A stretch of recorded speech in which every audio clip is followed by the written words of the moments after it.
You didn't even know she was dying." The words hung in the air like a bullet lodged in the wall, didn't kill, but left a hole. Michael sat at the kitchen table in his mother's house, still in his coat, his suitcase still by the door. He'd flown in from Chicago the moment his sister called. But he was 3 days too late. "I called every week, Linda," he said quietly, not looking at her. "Every week? Really? What about March? June? What about when she broke her hip and lay alone for 2 weeks until the neighbor noticed her trash hadn't been taken out?" Michael clenched his fists. He hated the way Linda talked, as if he were a traitor and she the saintly martyr.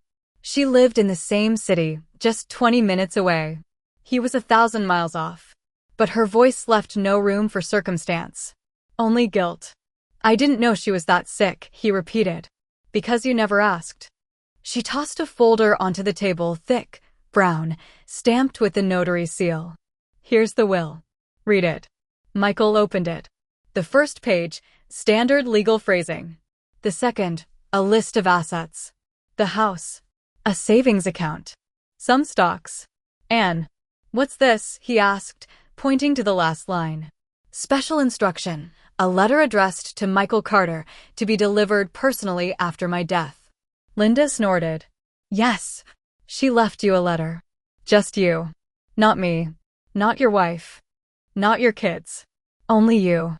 After everything." Michael felt a chill run down his spine. "Where is it?" "In the notary's safe. 10 o'clock tomorrow." "But, Michael," she paused, then looked him straight in the eye. "If it's about money, I'm suing." He didn't answer. All he could think of was his mother. The last time he'd seen her 2 years ago, Thanksgiving. She'd stood on the porch, waving until the car disappeared around the bend. He'd promised to come for Christmas. He never did. Now she was gone.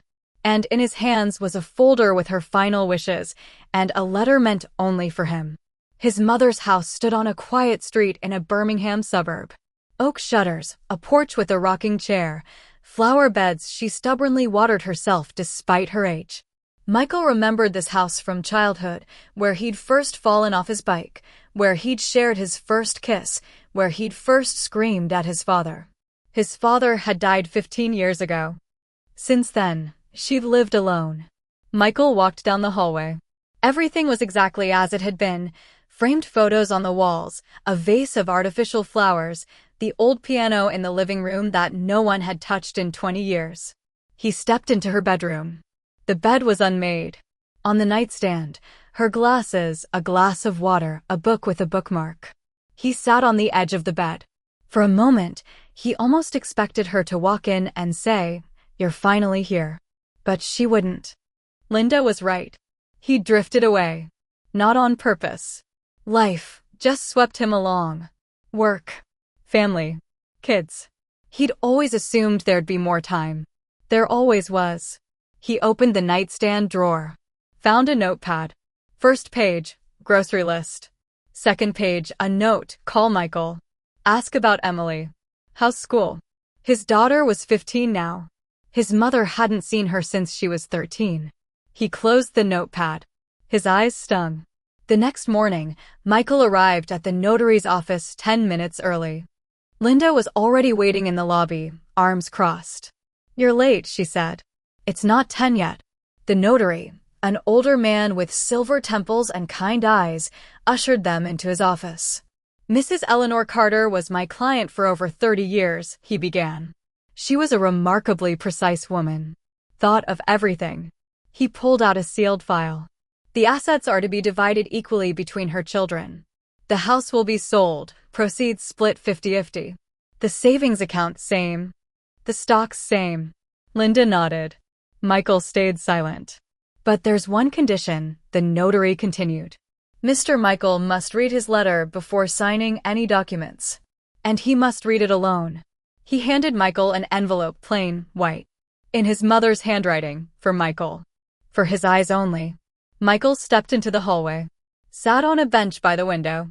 His hands trembled. He opened the envelope. "Michael, if you're reading this, I'm gone. Forgive me for not telling you sooner. I didn't want you dropping everything and rushing here. You sacrificed too much for others already. You were always my boy with big dreams. Remember how you wanted to be a writer? Then you chose finance because you had to provide for your family. I was proud of you. Always. Even when you went silent for months. But there's something I need to tell you, something only you should hear. You think I didn't notice you pulling away? I did.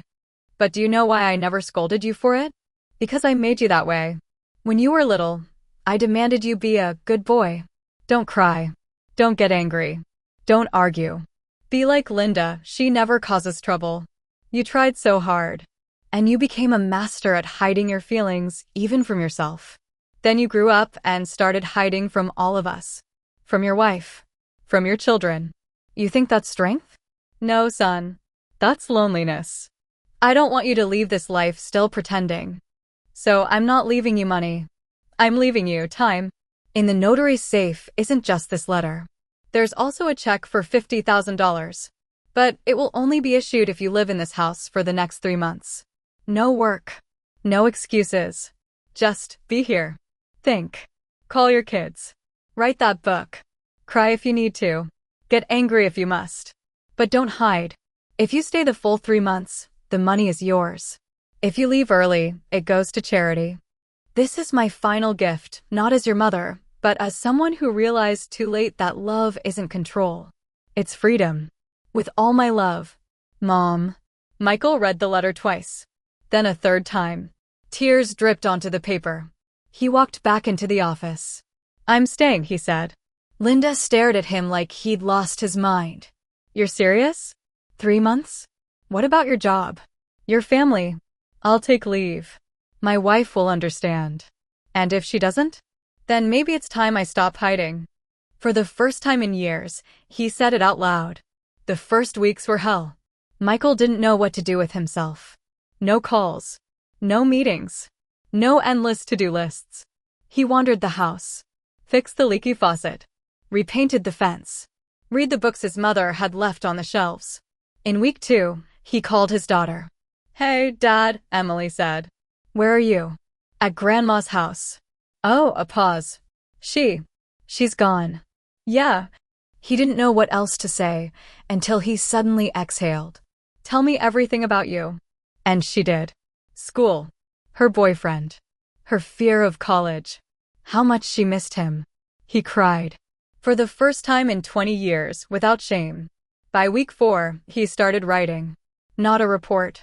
Not a presentation. A story. About a boy afraid to be himself. Linda dropped by sometimes. At first, suspicious. Then with coffee. One evening, they sat on the porch in silence. Finally, she said. She loved us differently. But just as deeply. He nodded. In week 8, he hosted dinner for everyone, Linda, her husband, his kids, his wife. He cooked himself. Roast chicken, mashed potatoes, apple pie, just like Mom used to make. No one talked about money at the table. Only her. The funny stories. How she'd dance in the kitchen to old records. By week 12, he finished his story. He called it The Last Letter. On his final day, he sat on the porch, coffee in hand, the $50,000 check in his pocket. But he knew the real gift wasn't the money.